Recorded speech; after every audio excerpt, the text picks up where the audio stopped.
Hello မင်္ဂလာပါဒီချက်ဒီမြန် advantage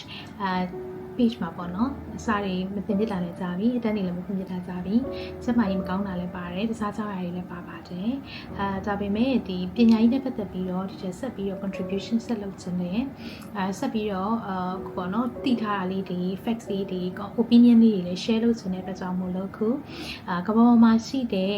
အကြောင်းတွေအကြောင်းကို knowledge အနေနဲ့ဒီထဲမှာ share ပေးမယ်ပြီးရင်ဒီကမ္ဘာပေါ်ပေါ့နော်နိုင်ငံတကာမှာရှိတဲ့အကြောင်းတွေဈေးကြောင်းတွေကိုဘယ်လိုသွားတက်လို့ရမလဲဘယ်လို requirement တွေလို့တလဲ cost တွေရောဘယ်လောက်ရှိသလဲ accommodation အနေနဲ့တို့တခြားပေါ့နော် charges တွေ expenses တွေရောဘယ်လိုရှိသလဲအဲ့ဒါလေးတွေကို knowledge အနေနဲ့ဒီ page မှာဆက်ပြီးတော့ share သွားပေးပါမယ်နော်အဲ့ဒီတော့အခုပထမဦးဆုံး share ပေးမယ့်အကြောင်းအရာလေးကတော့ UK မှာစီဆောင်တက်ခြင်းတယ်မြန်မာနိုင်ငံမှာ grade 12ပဲပြီးထားတယ် grade 12ရဲ့ results ကလည်းဒီစီဆောင်တက်လို့မမီတာလည်းဖြစ်နိုင်တယ်လို့မြန်မာနိုင်ငံမှာစီဆောင်မတက်ချင်တဲ့အကြောင်းသူအကြောင်းသားလေးတွေလည်းဖြစ်နိုင်တယ်ပေါ့နော်အဲ့တော့တချို့တွေကကြတော့ grade 12ကိုပြီးသွားတဲ့ခါကျတော့သူတို့က IG ဖြည့်ခြင်းနဲ့ IG ဖြည့်လိုက်တယ်ဒါပေမဲ့တချို့က IG ကို A level မဖြည့်ချင်ဘူးpreparation ကိုအဲ့လို2နှစ်ကြာမလုပ်ချင်ဘူး exam stress ကိုလည်းမယူချင်ဘူးဆိုတော့တာသမီတွေကျောင်းသူကျောင်းသားလေးတွေအတွက် teacher research လုပ်စီထားတဲ့အခါမှာဗာလေးတွေ့ထားလဲဆိုတော့ into London ဆိုတဲ့ program လေးပေါ့နော် into study တွေကနေပြီးတော့မှ into London အဲ့တော့ဘာဖြစ်လို့ဒီဟာလေးကိုteacher အနေနဲ့ကြိုက်မိတယ်လဲပေါ့နော်နောက်တစ်ခါ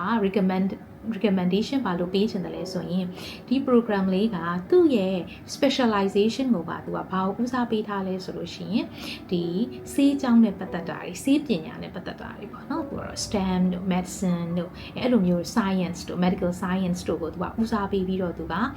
ဒီ foundation မှာသင်ပေးတာအဲ့တကယ်တော့ပြောရလို့ရှိရင်သူက bridging program တစ်ခုပဲအဲ့တော့ဘယ်နိုင်ငံကနေဖြစ်ဖြစ်ဒီဘက်ကနေပြီးတော့10တန်းတွေပါပြီးလာပြီဆိုတဲ့အခါကျရင်ဗာလေး O level ပြီးလိုက်ရတယ်เนาะ IGCSE O level or grade 12ပေါ့ပြီးထားပြီဆိုလို့ရှိရင်သူကဟိုဘက်က A level လည်းမတက်ထားဘူး A level မဖြေထားဘူးဒါပေမဲ့သူက UK မှာဆေးကျောင်းကိုအစအနေစတက်ချင်တယ်ဆေးကျောင်းကိုမှဘယ်လိုတက်ချင်လဲဆိုရင်တကယ်ကိုhighly ranked universities တွေပေါ့နော်တကယ်ကို top universities တွေကို UK မှာသွားတက်ချင်တယ်ဆိုတဲ့အကြောင်းသူအကြောင်းသားတွေအတွက်တကယ်ကောင်းတဲ့ program လေးပေါ့နော် foundation program လေးပါအဲ့တော့သူ့ရဲ့ program လေးကခုနလိုမျိုး A level နဲ့ပါကွာသွားလဲဆို A level မှာကျတော့သူက2နှစ်လောက် preparation လုပ်ရတယ်နောက်တစ်ခါဒီ result တွေလို့ရပေါ့နော်သူကြတော့ foundation level လေးဖြစ်တဲ့အတွက်ကြောင့်မို့လို့သူ့ရဲ့ duration က10 to 12 months 1 year ပဲတစ်နှစ်အဲ့တစ်နှစ်ကိုသူက term 3ခုခွဲပေးထားတယ်တကယ်တော့ဒီ term 3ခုက flexible ဖြစ်ပါတယ်အဲ့ထဲမှာဒီကျောင်းသူကျောင်းသားတော့တက်တဲ့ကျောင်းသူကျောင်းသားရဲ့အရေးအချင်းလိုက်နိုင်တဲ့ပေါ်မလိုက်နိုင်တဲ့ပေါ်မှာမူတည်ပြီးတော့သူ့ duration ကတော့ short တင်နည်းနည်းလေးရှိမှာပေါ့နော်အဲ့လိုမျိုး program လေးပါအဲ့တော့သူ့ရဲ့ program လေးကဘယ်မှာတက်ရမှာလဲဆိုရင် London ကိုတစ်ခါတည်းသွားတက်ရမှာပါအဲ့တော့ခုနကတော့ငါ A level ပေါ့နော်ပြောရလို့ရှိရင် A level တို့ဘာလို့ကိုနိုင်ငံမှာထိုင်ဖြေနေတာမျိုးတော့မဟုတ်ထိုင်းမှာထိုင်ဖြေနေတာမျိုးမလုပ်တော့ဘဲနဲ့တစ်ခါတည်းတန်းပြီးတော့ UK ကိုတန်းသွားလိုက်တယ်ပြီးရင် London ကိုတန်းသွားမယ်ပေါ့နော်မြို့ကလည်းဘာပဲဖြစ်ဖြစ် safety ရှိမယ်အဲ့လိုမျိုးနေရာပေါ့ဟိုဘယ်လိုခေါ်မလဲနေတို့ဘာလို့မဟုတ်ဘဲနဲ့သူကတကယ် city ကိုတစ်ခါတည်းတန်းရောက်သွားမယ်ပေါ့နော်တချို့မိဘတွေကြတော့ကိုယ့်ရဲ့သားသမီးတွေကို London ကိုပဲတန်းပို့စင်တယ် UK ဆိုလို့ရှိရင် London ပဲတန်းပို့စင်တယ်အဲ့လိုမျိုးကျောင်းသူကျောင်းသားတွေအတွက်သူက foundation program လေးပါ term က3ခုတက်ရမယ်အဲ့ဒီ program မှာသူကဘာတွေသင်ပေးလဲဆိုလို့ရှိရင်စိတ်ဝင်စားစရာကောင်းတာကadvanced science for medicine ပေါ့နော်ဒါကတော့ advanced science for medicine ဆိုတော့သူက medical doctor တွေလုပ်မဲ့သူတွေဖြစ်တဲ့အတွက်ကြောင့်မို့လို့တော့ဒါကိုသူက advanced level အနေနဲ့သူကတစ်ခါလေးသင်ပေးလိုက်မယ်ပေါ့နော်အဲ့တော့ A level ထပ်စားလို့ရှိရင်တော့အဲ့ဒါလေးကိုပို့ကြိုက်တယ်နောက်တစ်ခါ professional and communication skills for medicine professional and communication skills ဆိုတော့အဲ့ဒါလေးကိုလည်းအရင်ကြိုက်မိသွားတာပေါ့နော်ဘာဖြစ်လို့လဲဆိုတော့ A level တက်တဲ့ကျောင်းသူကျောင်းသားတွေမှာ I skill ရမသွားဘူး I skill ကသူက medical doctor လုပ်မဲ့သူတကယ်ကို professional area တွေဝင်မဲ့သူအတွက်လိုအပ်တဲ့ essential skill လို့ယူဆလို့ရတယ် communication ကိုကဒီသူများနဲ့ပေါ့နော် colleagues တွေနဲ့ communication လုပ်တဲ့သူပဲဖြစ်ဖြစ်ဒါမှမဟုတ်ကိုယ့်ရဲ့ patient တွေနဲ့ communication လုပ်တဲ့သူပဲဖြစ်ဖြစ်လုပ်မဲ့ skills ကတော့လိုတာပေါ့နော်အဲ့တော့သူကအဲ့ဒီ skill တစ်ခုကိုထည့်သင်ပေးပါတယ်နောက်တစ်ခါ subject တွေအနေနဲ့ကတော့ biology chemistry maths physics ဒါကတော့ဟိုနဲ့တူတာပေါ့ A-level နဲ့တူတာပေါ့နော်အဲ့တော့ A-level လိုပုံစံမျိုးပဲ biology chemistry maths physics ကိုသူကဒီ medical